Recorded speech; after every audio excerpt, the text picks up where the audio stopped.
Namaste all our viewers and subscribers of our channel. In the last episode, I was talking to you about fasting. What are the immediate effects of fasting and what is fasting all about? In today's episode, let me put some light on different types and varieties of fasting. In this fasting, we can have two subheadings. One is religious fast and the other one is therapeutic fasting. Let us understand the religious fasts. The main purpose of religious fasting, even different religions, is basically for spiritual upliftment and to reach the Almighty or become near to the God. Ultimately, we need to understand, even though these religious fasts are meant to be religious practice, it was actually meant for good health and well-being of the human being, so that he has the focus and attention towards the Almighty to reach Him.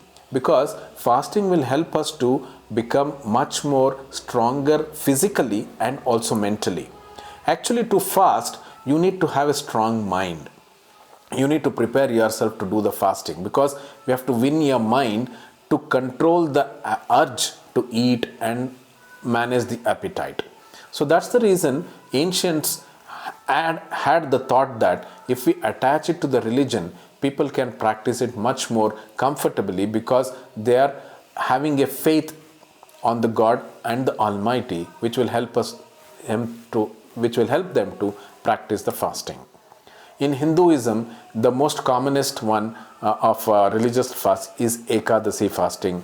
On Shivaratri day, they do the fasting. So these are very common ones. In Islam, during Ramadan, they do the fasting.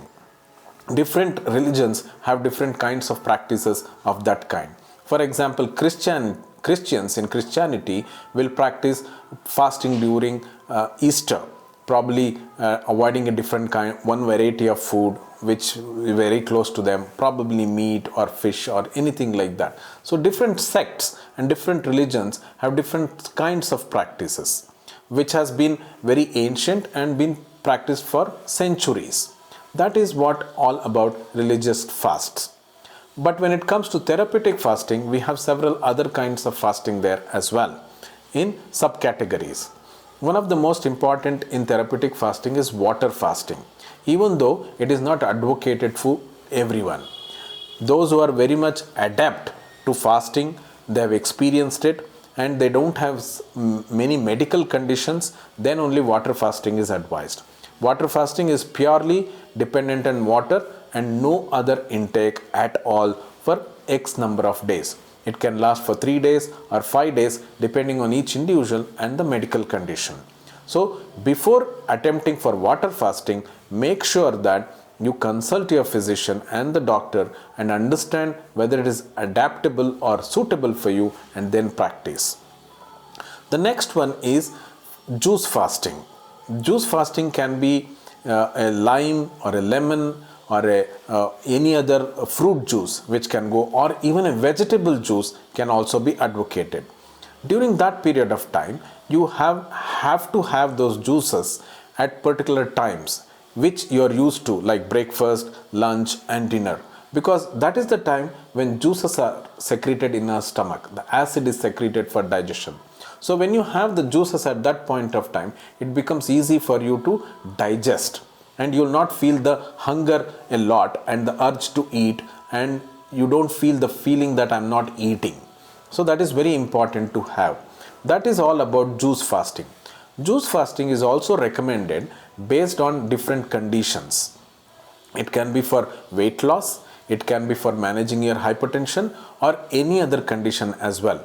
For example, if you're having severe gastritis issues, then we can't have citrus juice for some people. For some people, citrus juice is very suitable for them. Maybe we'll have some vegetable alkaline juices, those who are having gastritis, to do the fasting. For obesity and for weight loss, probably we can take up lime or lemon juice fasting as well. So that is about juice fasting. And the third one is fruit fasting. Fruit is again little more in calories, and it's the whole fruit you're eating. Maybe it can be an apple, it can be a mango, it can be a banana, depending on different kinds of fruits which are available in your geographical location where you are living. You need to have only those fruits throughout the day, whichever one kind of fruit what you want to choose. And depending on the season also, you can choose the fruit, because nature gives the fruits in a particular season based on several factors, which is very suitable for our human body for maximum absorption, and also give the nice hydration and vitamins to balance and work accordingly with our physiology. So that's why, for example, mangoes in India, we find it during summers, which can be an ideal one to have a mango fruit fast during summers, because it is rich in vitamins, it is rich in water content, and also carbohydrate, which is adequate for us to manage. But we also need to take care what is the underlying condition I am suffering from before choosing the kind of fruit, for which you may need a naturopath or a physician to be consulted before you go ahead with that. The fourth one is intermittent fasting. A lot of people are following intermittent fasting these days, not for just losing weight, but also to maintain good health and prevent many other conditions. Intermittent fasting is nothing but it can be 8 hours of eating and 16 hours of not eating. And it can be not just 8 and 16, it can be 12 and 12. 12 hours of eating, 12 hours of not eating. It depends on each individual how you can adapt to it, how comfortable you are with. In the sense, I am having my dinner today and not having my breakfast tomorrow, and have my lunch tomorrow afternoon, and maybe again dinner, and that's it. That is one variety of intermittent fasting.